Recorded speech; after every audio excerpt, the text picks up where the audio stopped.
राधे राधे। आप सभी का स्वागत है लड्डू गोपाल फांसी के चैनल में। कैसे हैं आप सभी? आशा करती हूँ कान्हा जी की कृपा से आप सभी अच्छे होंगे। आज की वीडियो में हम सुनेंगे चिड़ा चिड़ी की कहानी। कार्तिक पूर्णिमा के अगले दिन जब पड़वा आती है, पड़वा को चिड़ा चिड़ी की कहानी सुनी जाती है। उसके बाद ही कार्तिक स्नान पूरा होता है। तो इसलिए अगर आप कार्तिक स्नान कर रहे हैं तो ये कहानी ज़रूर सुनेंगे ही सुनेंगे। अगर आप कार्तिक स्नान नहीं भी कर रहे हैं तो आप अपना मकान बनाने की इच्छा को पूर्ण करने के लिए चिड़ा चिड़ी की कहानी ज़रूर सुने। तो चलिए शुरू करते हैं। इससे अपना मकान बनाने की इच्छा अति शीघ्र पूर्ण होती है। तो चिड़ा चिड़ी की कहानी हमें कैसे सुननी है, उसके बाद क्या दान करना है, जानेंगे हम इस वीडियो में। तो चलिए सुनते हैं कहानी। 4 चिड़ियाएँ थी, चारों बहुत अच्छी सहेलियाँ थी। चारों कार्तिक स्नान किया करती थी। कार्तिक पूरा हो गया, पड़वा आई। चारों बोली चलो खिचड़ी बनाते हैं। एक चिड़िया चावल ले आई, एक दाल ले आई और एक चिड़िया घी ले आई। तो सब ने मिलकर खिचड़ी बनाई। सभी ने सोचा पहले नहा कर आते हैं फिर खाएंगे, लेकिन पहली चिड़िया आई तो उसको भूख लग गई। बाकी चिड़िया आई नहीं थी, उसने खिचड़ी की भाप खा ली। दूसरी चिड़िया आई तो उसने खिचड़ी का पानी पी लिया। तीसरी चिड़िया आई तो उसने खिचड़ी खा ली। चौथी चिड़िया आई तो उसे खुरचन मिली, उसने खुरचन खा ली। चारों चिड़ियाएँ कुछ समय के बाद मर गई। जिस चिड़िया ने भाप खाई वह राजा की बेटी बनी, और जिस चिड़िया ने पानी पिया वह कुम्हार की बेटी बनी, और जिस चिड़िया ने खिचड़ी खाई वह ब्राह्मण की बेटी बनी, और जिस चिड़िया ने खुरचन खाई वह हथनी बनी। कुम्हार की बेटी राजा के यहाँ दासी बन गई, और ब्राह्मण की लड़की राजकुमारी की सहेली बन गई, और हथनी भी राजा के घर में आ गई। राजकुमारी को पिछले जन्म की सब बातें याद थी।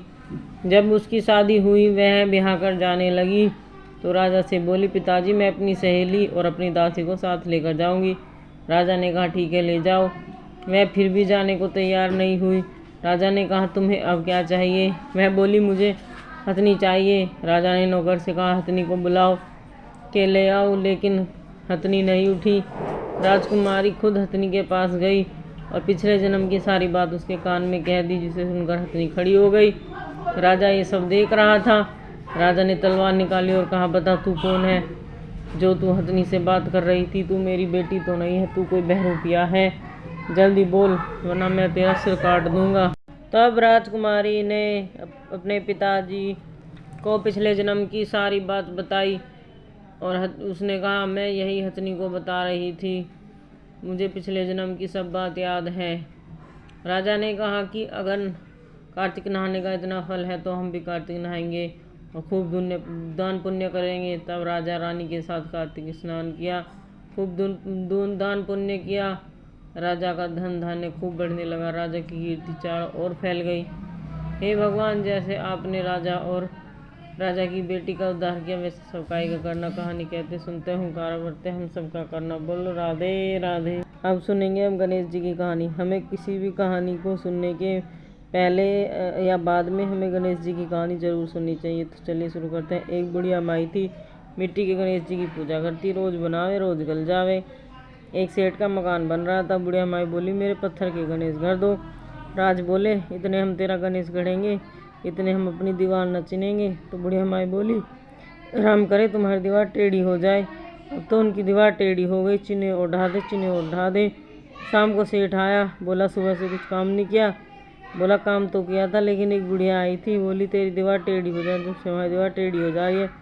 राजा ने बुढ़िया को बुलाया, कहा हे बुढ़िया माई हमारी दीवार सीधी कर दे, हम तेरे सोने के गणेश गढ़ा के देंगे। सेठ की दीवार सीधी हो गई। हे गणेश जी भगवान, जैसे बुढ़िया माई की आई ऐसे सब गाय गई। यो कहानी कहते सुनते हैं कार बढ़ते हम सब कहिए बोल गणेश महाराज की जय। राधे राधे। वीडियो अच्छी लगी हो तो लाइक कमेंट शेयर करें। अगर आपने हमारे चैनल को सब्सक्राइब नहीं किया है तो चैनल को सब्सक्राइब करें, बेल आइकन को प्रेस करें, जिससे कि हमारी आने वाली वीडियो की नोटिफिकेशन आपको मिलती रहे। राधे राधे।